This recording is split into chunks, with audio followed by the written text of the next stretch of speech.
Everyone, my name is Alton Lupasan, co-founder and co-CEO of Closed Loop Plastics. We have here our friend Mart Mojica. He is a senior at Millikan High School in Long Beach. Um, we're doing a quick interview on him as he took his dive into the 3D printing world. And so, Mart, do you want to introduce yourself real quick? Sure, yeah. So, hi, I'm Mart Mojica. I'm a senior at Millikan High School, and I'm a student in what they call the Quest program. For my senior project, I wanted to be able to connect with the environment while also being able to connect with what I want to do in the future, which is engineering, specifically environmental engineering, which I think is pretty cool. But I wanted to be able to learn how to 3D print because I wanted to be able to get inclined into that to make sure I'm aware of what I'm getting into possibly during college. So I think that's pretty exciting. So yeah. That's awesome. So Yeah. a few months ago, Mart and I were connected, being an old friend, because Mart was looking for a mentor, and so I volunteered, and we're we're here now. Let's get into it. I think back in my freshman year of high school, I had a computer science teacher. I wasn't in his computer science class. I was in his computer applications class, which was a non-AP computer science class. Uh, he had a 3D printer with him, and he taught us how to kind of use 3D software, and he even taught us how to use virtual like reality coding in some way. So I was kind of exposed to 3D modeling and 3D printing, but Hmm, wasn't really taught how to like use slicer settings or anything like that. Just more modeling. Yeah. nice. That's pretty cool. Yeah. That you started off with just the modeling side of things. What was it like when you got your own printer and set it up? Okay, so I got the Ender 3v2, the Creality Ender 3v2. It took me, I thought it was gonna be really quick. However, I was like really excited and I was dropping a lot of things by accident. So yeah, so it ended up taking me quite a few hours. I thought I would make it under like 2 hours, and then it ended up taking me like almost four, even though how easy it was to install. But I was super excited. I think being able to make practical prints is pretty useful. I love the idea of practical prints. I remember, I think this past week, I saw a 3D printing nerd make this practical print with, it's almost like a storage compartment, Hmm, and it was made for the Prusa Mini. And I thought that was pretty cool because, being able to make things handy for, not only for me personally, but also for other people, I think that's like a really nifty thing. Though it takes time, I think being able, like having it available for you to print is really useful. And in the end, I think that 3D printing is allowing you to print a whole bunch of things that could be useful. So yeah.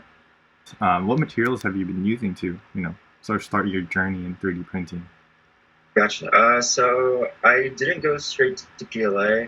My project was kind of nearing towards the end of production. Hmm, And so I ended up using closed loop plastics, U-Hoops filament. So yeah, I thought that was cool. The idea that, not only is U-Hoops, very like sturdy, strong, you know, it's high impact in the name. So I was like, okay, cool. But not only, is it strong and stuff, but it's also recycled. And I thought that's a very important component, especially when it came to my product because, you know, being able to use recycled material was one of my goals. I wanted to make something that was, I guess, biodegradable at first for my project, but mostly being able to use recycled material was really important because my research essay was about how microparticles, microplastics in the ocean, how it affects pretty much the entirety of the environment. All of the above, animals, marine wildlife, and I guess in some way climate change because a whole lot of production of plastics is very heavy on uh, greenhouse gases. So yeah, and there's also a bunch of chemicals like resin, a bunch of horrible chemicals that make its way to the environment. So I thought using UHIPs was very useful for this project because not only is it recycled, obviously, but it's strong, and you don't have to get rid of it right away because it's not going to. It's reliable in some way. Do you mind showing us some of your prints from your Sure. project? I designed a couple of these. So here are bookends. It may not look really exciting, but I think it was really exciting for me because I designed these two. Um, Very much, I like reading books, so I decided to make bookends because I hated the fact that I needed a couple of my game cartridges to be considered uh, as almost like bookends. So I was like, okay, well, once I get my 3D printer, I'm going to make bookends. So I made one. I thought I took kind of this idea from IKEA in some way, but it was a lowercase letter and this one was a capital letter. So I was like, oh, cool, I made my own thing. Yeah.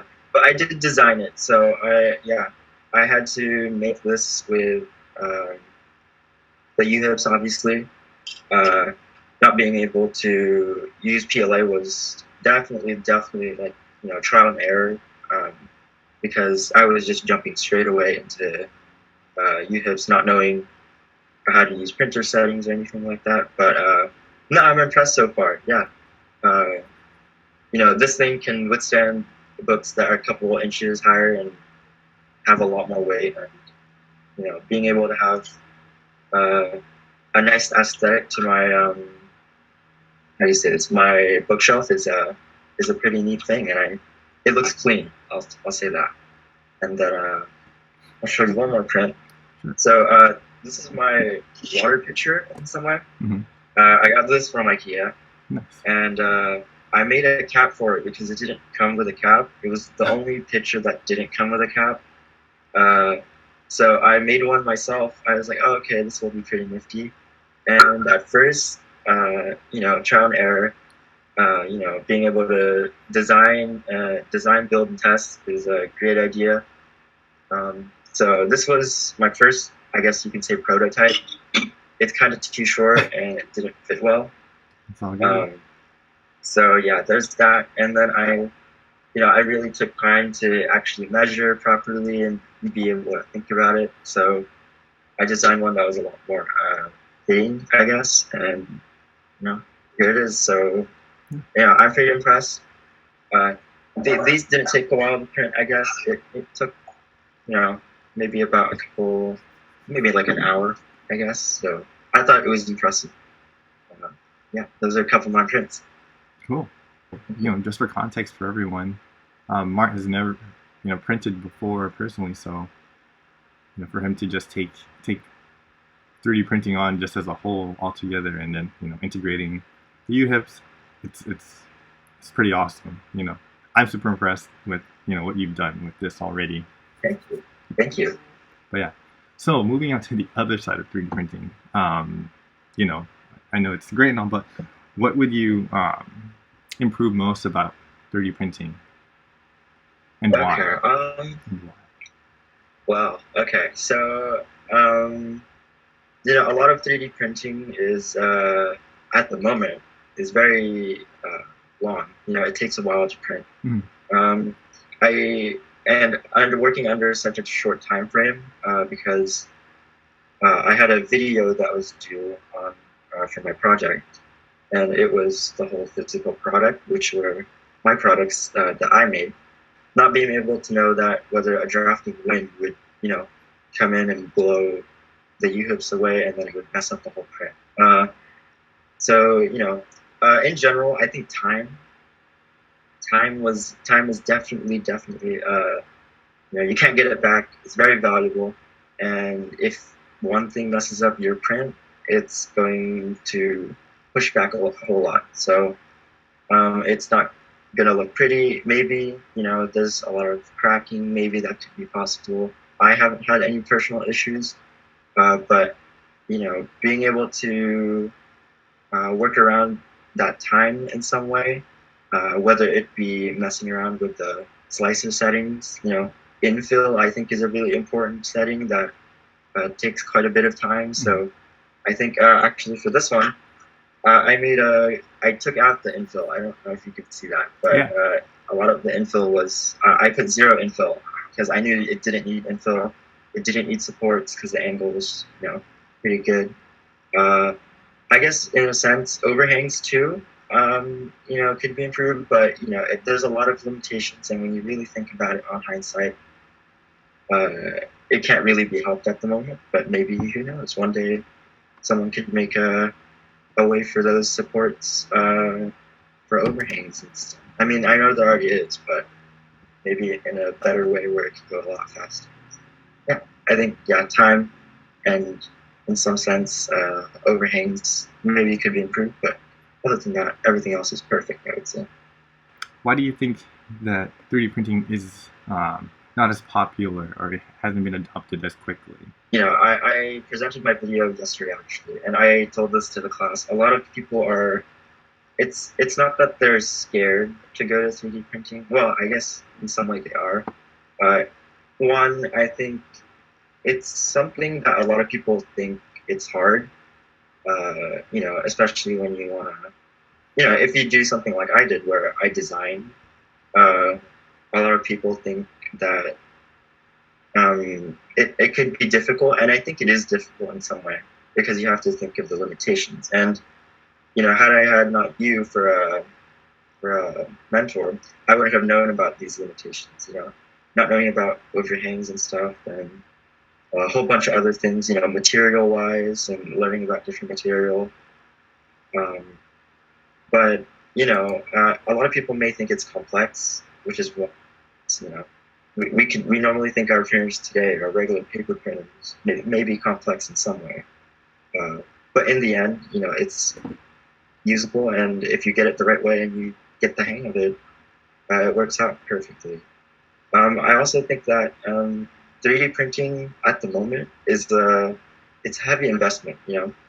I guess for my printer, even though it's on the cheap end, $350 or well, $300 is like, I guess it's for me it's nothing because I had to pay it with my own money, and I've saved up for that for my whole project. So but it is a heavy investment. Yeah, no, definitely. It's we're sort of still at the early stages of 3D printing adoption. Most of the consumer grade printers have only been out for you know about a decade now. So it does take time, but you know the application is endless. Because you can pretty much Yeah, design something new, or let's say you have a really cool piece of furniture and they don't manufacture parts for it anymore. Like you could theoretically just model it, you know, and put it into the, to the furniture and get it fixed up. So it works. yeah, let's move on to the last question, or the closing question. What has been your favorite part about learning how to print? I know you mentioned that you had me as a mentor, but Yeah. on your own side of things. I think my favorite part in general was, well, I had two things. So being able to look up things online, you know, and use Thingiverse as almost inspiration, be able to do that.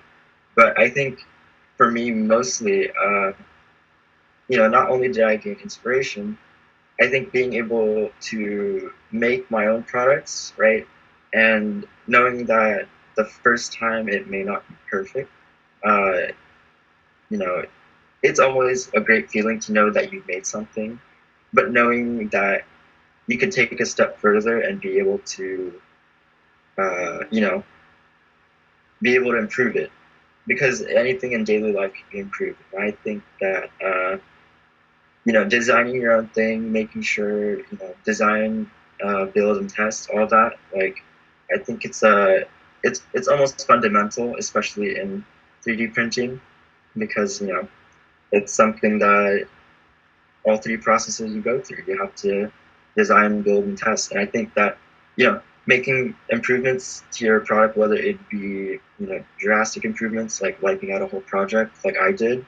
I had to start on a clean slate, but knowing that you getting your end product is, it never has never felt better. Is what I would say. I think it feels great once because once you have it, it's there. You've done it, and I think getting to that finish line is perfect. So, yeah. That's awesome. I love it. Alrighty. Well, that's all the questions we have today. Okay. Cool. Thanks so much for joining us, Mart. Thank you for Sure. your time. Thanks everyone for watching. If you guys want to learn more, please join us at closeWithPlastics.com. Follow us on social media. We're on Twitter, Facebook, Instagram, all the good places. And there we have it. Have a good one. Bye.